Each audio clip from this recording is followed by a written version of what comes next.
श्रील प्रभुपाद की जय, गुरु गौरांग की जय। कल के प्रसंग में हमने सुना था यमुनाचार्य के तिरुभाव के पश्चात रामानुज रंगनाथ भगवान का दर्शन किए बिना कांचीपुरम वापस लौट आते हैं और अपना ज़्यादा समय कांचीपुरम के संग में व्यतीत करते हैं। कांचीपुरम जब रामानुज का चेहरा देखते हैं, रामानुज बहुत उदास हैं, उनको यमुनाचार्य का संग प्राप्त नहीं हुआ, तो कांचीपुरम कहते हैं आपको मन में इतना पीड़ा नहीं रखना चाहिए। भगवान वरदराज की भक्ति में स्थिर होकर सभी प्रकार की सेवा जारी रखो। और यमुनाचार्य अब भगवान नारायण के धाम वापस लौट चुके हैं। आपका जो कर्तव्य है उसको निभाओ, क्योंकि आपने वचन जो लिया है, 3 प्रण लिए हैं, उसको पूरा करने का प्रयास करो। तो कांचीपुरम एक तरह से रामानुज के मन को स्थित करना चाहते थे। अब जो संकल्प लिए हैं, 3 प्रण लिए हैं, उसको पूरा करने का प्रयास करो। और रामानुज गृहस्थ थे, उनकी पत्नी थी।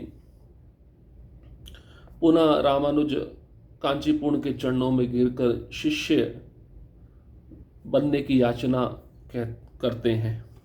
कृपया मुझे अपने चरण कमलों का शरण में लौटने का अनुमति प्रदान कीजिए। कांचीपुरम रामानुज से कहते हैं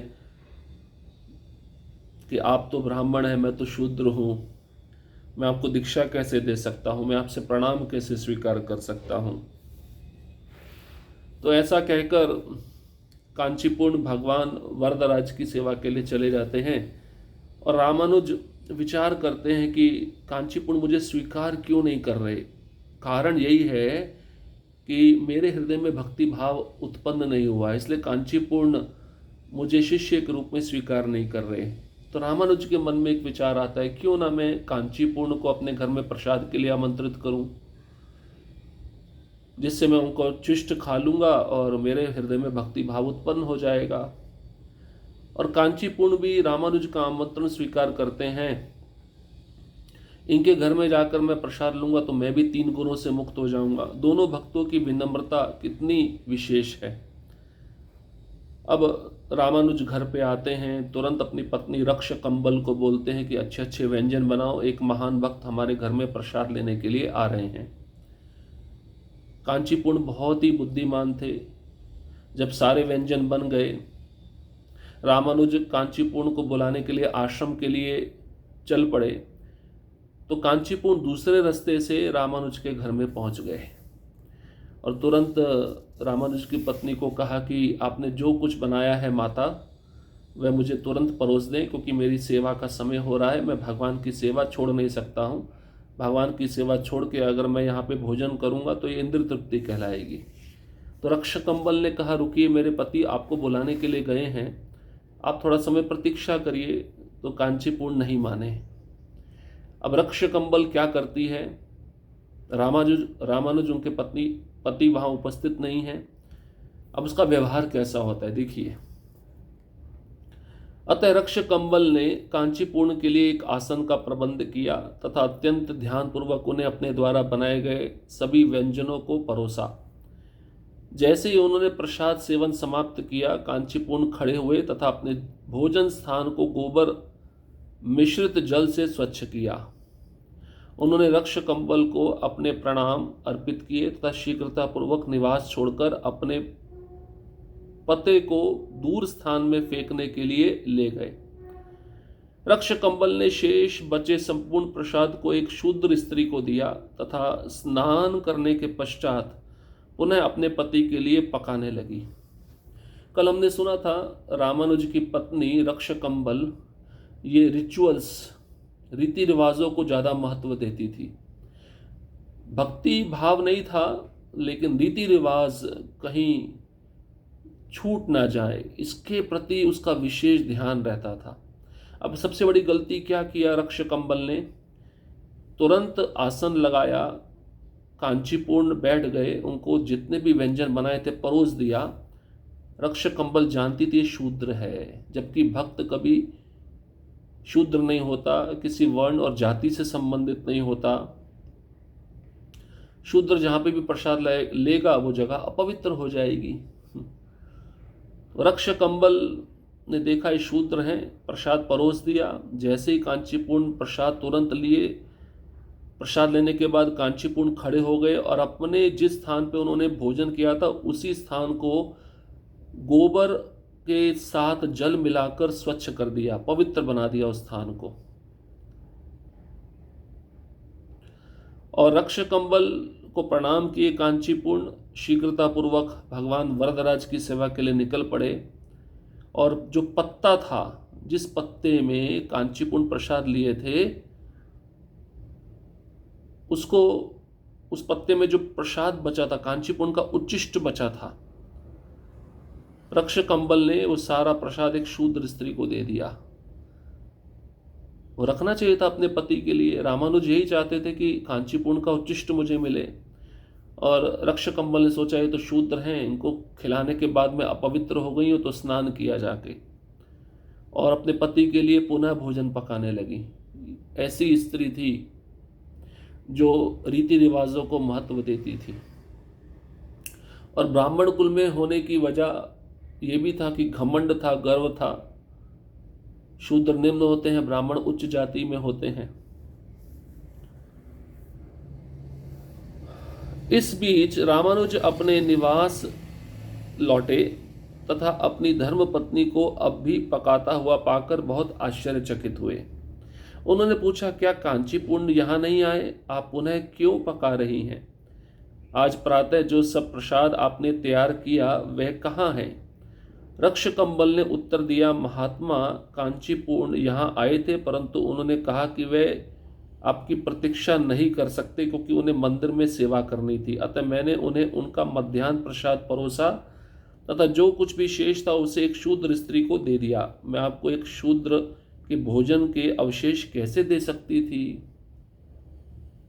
क्या मति है इस स्त्री की। ऐसा भक्त, जिस भक्त से भगवान स्वयं वार्तालाप करते हैं, भगवान वरदराज ऐसे कांचीपूर्ण महान भक्त की सेवा से इतने प्रसन्न होते हैं, उस भक्त का उच्चिष्ट इसने एक शूद्र स्त्री को दे दिया। रामानुज बेचारे वापस लौटे, और ये भी विशेष बात बताई है कि जो बनाया था व्यंजन, ठीक है, थोड़ा बहुत एक्स्ट्रा बनाया होगा, और जो परोस दिया, परोसने के बाद जो बच गया वो भी फेंक दिया था इस स्त्री ने। अलग से व्यंजन बनाए अपने पति के लिए, नहा धोकर। अब बेचारे रामानुज वापस आए और अपनी धर्म पत्नी को दोबारा पकाते हुए देखा तो आश्चर्यचकित हो गए। उन्होंने पूछा अपनी पत्नी से, कांचीपूर्ण यहाँ नहीं आए, तुम दोबारा क्यों बना रही हो? आज सुबह सुबह जो प्रसाद तुमने तैयार किया वह कहाँ है? क्योंकि जो तैयार किया था बचा होगा तो उसको फेंक दिया, और जो पत्तल में था वो एक शूद्र स्त्री को दे दिया। रक्ष कंबल उत्तर देती है, महात्मा कांचीपूर्ण आए थे, परंतु इंतजार ज्यादा नहीं करना चाहते थे क्योंकि मंदिर में उनकी सेवा थी, इसलिए दोपहर का प्रसाद मैंने उनको परोस दिया, और जो कुछ बचा था मैंने एक शूद्र स्त्री को दे दिया। और आप शूद्र व्यक्ति के द्वारा उच्चिष्ट कैसे खा सकते हैं, अवशेष कैसे खा सकते हैं? मैं आपको नहीं दे सकती, आप अपवित्र हो जाओगे। जबकि चैतन्य चरितामृत में बताया गया है, शुद्ध भक्त का चरण रज, उनके चरणों से धोया हुआ जल जिसको चरणामृत कहते हैं, और उनका महाप्रसाद उच्चिष्ट, ये तीनों महाबल हैं। जो भी सही चेतना में इन तीनों को ग्रहण करता है उसको आध्यात्मिक शक्ति प्राप्त होती है। रामानुज अपनी पत्नी को इस प्रकार बोलते हुए सुनकर अत्यंत पीड़ित हुए। उन्होंने उच्च स्वर में कहा, तुम मूर्ख स्त्री हो। तुम कांचीपूर्ण को केवल एक शूद्र के रूप में कैसे विचार कर सकती हो? तुम्हारे कारण अब मैं उस शुद्ध हृदय के भक्त का प्रसाद नहीं ले पा रहा, तथा यह मेरा अत्यंत दुर्भाग्य है। ऐसा कहकर वे अपने सिर को हाथों में लिए दुखपूर्वक बैठ गए। जब ये सब पता चला रामानुज को कितना दुख हुआ होगा, किस स्त्री से मैंने शादी किया, ऐसा विचार उनके मन में आ रहा था। बहुत दुखी हुए रामानुज। अत्यंत दुख का उन्होंने अनुभव किया और उच्च स्वर में अपनी पत्नी को कह दिया, तुम एक मूर्ख स्त्री हो, तुम कांचीपुरण को एक शूद्र के रूप में केवल जानती हो, तुम भक्त के रूप में तुमने कभी भी उनको नहीं देखा, और तुम्हारे कारण ही मैं जो उच्चिष्ट पाना चाहता था कांचीपुरण का, वह मुझे नहीं मिल पाया, ये मेरा दुर्भाग्य है। ऐसा कहकर रामानुज अपने सिर को हाथों से पकड़ लिए दुखपूर्वक एक एकांत स्थान में जाकर बैठ गए। क्या करे, अब इतनी बड़ी भूल हो गई, गलती हो गई, उस गलती का पश्चाताप हो रहा था उनको। अब कांचीपुरण तिरुपति की यात्रा के लिए निकलते हैं। उसी बीच कांचीपुरण भगवान वरदराज से उन्हें पंखा देते हुए प्रार्थना कर रहे थे, मेरे स्वामी, आप मेरे साथ क्या करने का प्रयत्न कर रहे हैं? मेरी एकमात्र इच्छा है कि अपने दिन आपकी सेवा में तथा आपके भक्तों की सेवा में शांतिपूर्वक व्यतीत करूं, परंतु अब आप मुझे एक प्रसिद्ध आचार्य बनाने का प्रयास कर रहे हैं। आपके शुद्ध भक्त रामानुज भी अब मुझे प्रणाम करते हैं। मैं एक पूजा का विषय नहीं बनना चाहता, अतः कृपया मुझे कांची छोड़कर तिरुपति जाने की अनुमति दें, जहां मैं आपकी बालाजी के रूप में पूजा कर सकता हूं। भगवान वरदराज ने अपनी अनुमति दी, अतः कांचीपुरण तिरुपति के लिए निकल पड़े। वे उधर 6 महीना ठहरे, जिसमें वे वहां के मंदिर में निवास करने वाले भगवान विष्णु के रूप बालाजी की सेवा में पूर्णतया मग्न थे।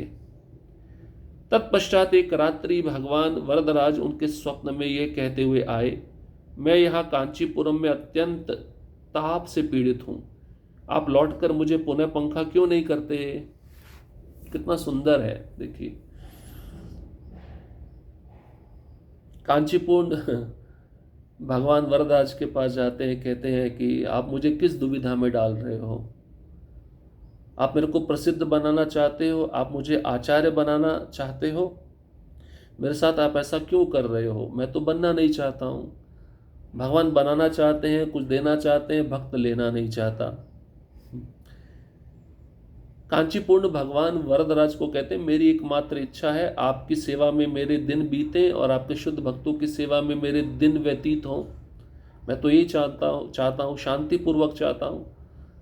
मैं शांति चाहता हूँ, आप मेरे जीवन में अशांति लाना चाहते हैं, मेरे को प्रसिद्ध बनाकर।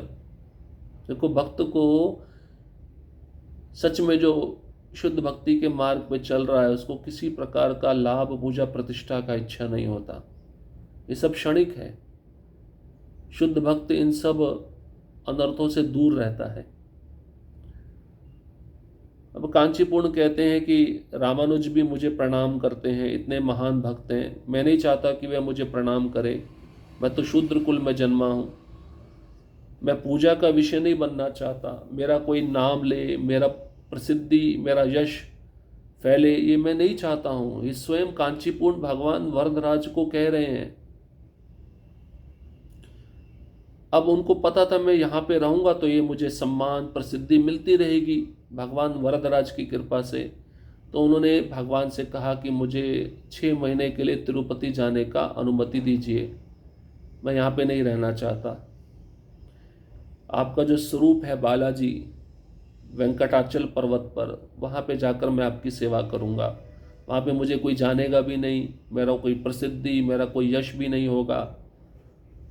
तो बालाजी के रूप में मैं आपकी पूजा करता रहूँगा।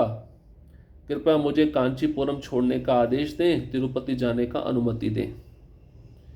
और भगवान वरदराज ने अनुमति दे दी। रोक सकते थे ना भगवान, लेकिन भक्त की इच्छा को भगवान पूरा करते हैं। भगवान के वश में नहीं है कि भक्त की इच्छा को मोड़ दे या रोक दे। कांचीपुरम अब तिरुपति के लिए निकल पड़े। 6 महीना वहाँ पे रुके, वहाँ के मंदिर में निवास किया। वहाँ पे भगवान विष्णु के रूप बालाजी की उन्होंने पूरी तरह मन लगाकर सेवा की। अब 6 महीने बीत गए। इधर कांचीपुरम में वरदराज भगवान को कांचीपुरण का वीर्य महसूस हो रहा था। अब भगवान भी अपने भक्त से कितना दूर रहेंगे। 6 महीना कैसे भगवान ने निकाले होंगे। मेरा एक ही भक्त था, मुझे पंखा करता था, मेरा जो गर्मी है, पसीना है, वो दूर करता था, वो भक्त भी चला गया, कोई दूसरा तो है नहीं। अब भगवान सपने में आए कांचीपुरम के। भगवान वरदराज कांचीपुरम को सपने में आकर कहते हैं, तुम चले गए हो, मेरे को कोई पंखा झलने वाला नहीं है, कांचीपुरम में बहुत गर्मी पड़ती है, मैं अत्यंत गर्मी महसूस कर रहा हूँ, अत्यंत ताप से पीड़ित हूँ, जल्दी वापस लौट कर आओ, मुझे पुनः पंखा करो, तुमको आना पड़ेगा, कोई दूसरा नहीं है मेरे पास में। जिस प्रेम से तुम सेवा करते हो दूसरे के पास इतना प्रेम नहीं है, मुझे प्रेम चाहिए तुमसे। ऐसा भगवान वरदराज जो स्वयं कृष्ण हैं, कांचीपुरम के स्वप्न में आकर तिरुपति में बता रहे हैं कि वापस आ जाओ, अब ज़्यादा समय मत रहो, मुझे भी आपसे विरह महसूस होता है, मैं भी आपका चिंतन करता हूँ, आपको देखना चाहता हूँ, मिलना चाहता हूँ। इस प्रकार से कांचीपुरम के प्रति भगवान वरदराज का इतना विशेष प्रेम है। इतना प्रेम क्यों है? क्योंकि उस भक्त ने भगवान को अपनी निष्काम सेवा से जीत लिया, अपने वश में कर लिया।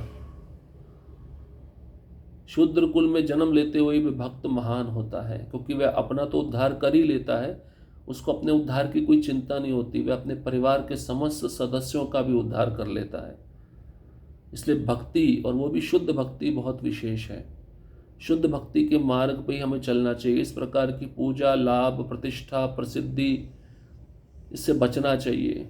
जितना हो सके अगर पद भी मिले तो पद में रहकर दास भाव में सेवा करनी चाहिए, दूसरों को आगे बढ़ने के लिए प्रोत्साहन देना चाहिए। ये शुद्ध भक्ति के लक्षण हैं। पद पे रहकर अगर हम दूसरों का शोषण करें, सारा भोग हम करें, तो ये भक्ति नहीं है, भोग है। और ये चीज़ें स्वीकार करके हम बहुत बड़े समस्या में फंस जाएंगे। इसलिए भगवान वरदराज इतना प्रेम करते हैं कांचीपुरम से, और रामानुज भी जानते हैं भगवान वरदराज कांचीपुरम से इतना प्रेम क्यों करते हैं। रामानुज भी शुद्ध भक्त हैं, कांचीपुरम भी शुद्ध भक्त हैं, लेकिन दोनों अपने अपने को कितना नम्र प्रस्तुत करते हैं और नम्रता पूर्वक एक दूसरे से मिलते हैं। भगवान वरदराज को यही अच्छा लग रहा था। भगवान वरदराज ने बोला कि वापस आ जाओ, अब ज़्यादा समय मत रहो, कृपया करके इधर आके मेरी सेवा करो, कोई दूसरा सेवा करने वाला नहीं है। अब रामानुज को भी भगवान वरदराज कुछ आदेश देने वाले हैं।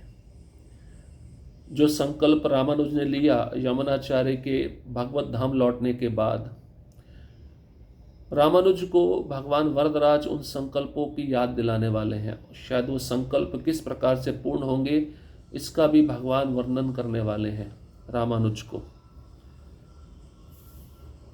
तो भगवान वरदराज क्या आदेश देते हैं रामानुज को, इसको हम अगले सत्र में सुनेंगे।